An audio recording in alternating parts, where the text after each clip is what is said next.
De manera inesperada y sorpresiva, la 4T ha dado un nuevo golpazo a la agencia antinarcóticos estadounidense al quitarle el derecho de utilizar su propio avión en territorio mexicano.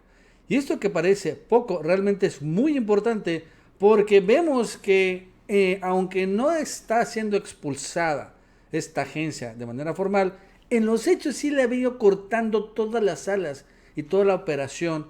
Y ahora lo que queda finalmente es una agencia que es muy inoperante ahorita en el territorio mexicano y que, bueno, de una u otra manera intentan quejarse ellos y atacan, porque hoy también contraatacaron, pero realmente están las cosas siendo expulsados, muy limitado. Esa es la realidad. Un poco el ejemplo de Bolivia, que cuando llegó Morales expulsó a esta agencia, pues parece que también va por ahí. ¿Y qué sucede? Bueno, esta es una exclusiva de Reuters que salió hace unas horas. Exclusiva, Agencia Antidrogas de Estados Unidos retira avión de México en un nuevo golpe en la cooperación. Así lo pone. Esta agencia tiene unido su propio avión con base en Toluca, desde la Ciudad de México, desde al menos principios de los 90. Y este avión, o bueno, el derecho de tener un avión, lo utilizaban para llevar a cabo misiones contra los cárteles, transportando agentes estadounidenses y unidades mexicanas de élite para supervisar redadas sensibles al tiempo en toda la nación latinoamericana, pero también hasta Centroamérica. El avión actual, un Kinger de doble turbo hélice, capaz de transportar unas 10 personas, jugó un papel clave en la captura de algunos capos y también sirvió a las operaciones en América Central, o sea que desde acá también salían los agentes a Centroamérica. El avión ahora se trasladó en Texas. Y eso es interesante, ¿no? O sea, al final, que le hayan quitado el derecho a utilizar un avión. Desde tenía 90, ya tiene 30 años, más de 30 años. Y ahora expulsa. Pues sabes qué, tampoco es entrar en tu propio avión. Bye. Lo cierto es que sin embargo se da esto una semana después de otro golpazo muy fuerte de la 4T. ¿Se acuerdan? Cuando México disolvió una unidad especializada de agentes que aquí operaba en México y que bueno, al final, ¿no? De manera, estaban en la Fiscalía General de la República y bueno, era un grupo de élite. También disolvió este grupo que el grupo se llamaba Unidades de Investigación Sensible, la SIU, que operan en 15 países, ¿no? Bajo coordinación de esta agencia y bueno, donde también habían policías mexicanos. También lo disolvió, ¿se acuerdan? Eso tiene como 2 meses que se anunció. ¡Ojo! Ahí van varios. Recordando que también por unos 8 o 9 meses el gobierno mexicano le negó las visas a los nuevos agentes estadounidenses, que también hace ya un poquito más de un año el gobierno sacó una nueva ley de seguridad nacional en donde le quita la inmunidad a todos los agentes y los obliga a ser registrados en la Secretaría de Relaciones Exteriores y que también que todos los funcionarios públicos mexicanos que tengan contacto con esta agencia tienen que informarlo a las autoridades, al ejército, a la Cancillería. Incluso no pueden tener contactos uno a uno, tienen que estar en grupo. O sea, ya ahí van, ¿eh? Le van cortando todas las alas a esta agencia que verdaderamente en México ha sido terrible. Pero bueno, claro, los estadounidenses reaccionan con furia. Es algo muy normal. Antes como que los mexicanos temblaban, ¿no? Pero ya vemos que nada más es pura reacción mediática. Y es que en los últimos días han sido desafortunadamente abatidos algunos periodistas en Veracruz y otro, no sé, creo que en Oaxaca. Y entonces, bueno, sucede, desafortunadamente, pero se montan los estadounidenses y empiezan a condenar esto, ¿no? Lo llevan a la arena internacional. Por ejemplo, el embajador estadounidense Ken Salazar, el periodistas Yesenia Mollinedo y Sheila Johanna, fue un acto cobarde y malvado, y bueno, bla, bla, bla, bla, bla, ¿no? La libertad de prensa está bajo ataque, exige una respuesta urgente para terminar con esta crecida ola de violencia. Ah, ok, muy chido. Está bien está bien, qué bueno, la verdad es que sí, es importante, pero ¿y Julian Assange? O sea, hay un montón de casos en donde realmente se nota más esta hipocresía estadounidense que, bueno, una verdadera solidaridad. Pero es el caminito. Por ejemplo, también salieron ¿quiénes? La Unión Europea.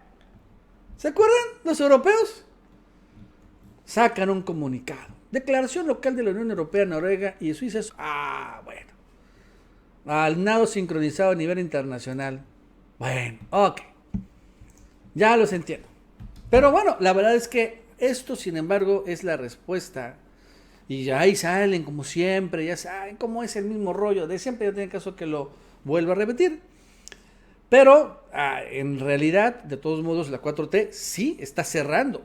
Está cerrando puertas, ventanas y todo esto a esta agencia antinarcóticos. Muy fuerte. Pero también, curiosamente, esto se empata con lo que está pasando con la famosa cumbre de las Américas en Estados Unidos. Recordando que ya hay una enorme preocupación en Washington de que efectivamente el boicot que inició López Obrador, y la verdad es que es un boicot, aunque lo niegue, pero pues es cierto, porque exige que inviten a Cuba, Nicaragua y Venezuela, aunque realmente Cuba es el más importante y también Venezuela. Y si no, él no va, se ha sumado a otros países, y entonces sí, temen mucho que si efectivamente no invitan a estos países, pues la cumbre sea un desastre, una humillación total al presidente Joe Biden, cuando tiene que mostrar fortaleza ante los rusos, y externa y fortaleza interna para enfrentar las elecciones en noviembre. Y entonces sería un desastre. Entonces, ¿qué ha pasado? Bueno, pues empiezan ya a cambiar. El día de hoy sale esta nota de la política online, en donde ya empiezan a discutir entre altos funcionarios de la Casa Blanca, entre Blinken, el secretario de Estado, y Jake Sullivan, el asesor de seguridad nacional, pues la invitación a Maduro, ¿no?